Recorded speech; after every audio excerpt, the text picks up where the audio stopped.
Всем привет! Давайте сегодня приготовим суп из гречки. Для этого возьмем курицу, отварим в течение часа. В бульон также добавим лук и морковь. Пока готовится бульон, нарежем морковь соломкой. Лук мелко нарежем.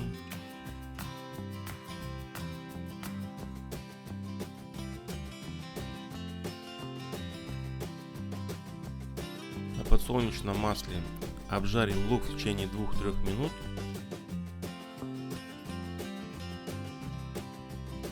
Добавим морковь, также обжарим в течение 2-3 минут. Приготовим полстакана гречки, предварительно промыв в воде. Очистим картофель, нарежем соломкой.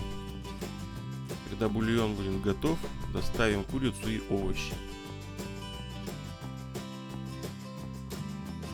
В бульон добавим картофель, промытую гречку.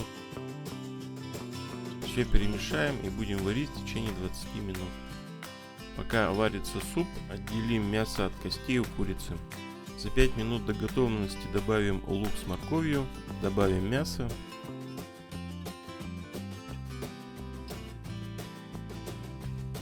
Нарежем зелень петрушки. Добавим в суп и выключим газ. Оставим суп на 10-15 минут.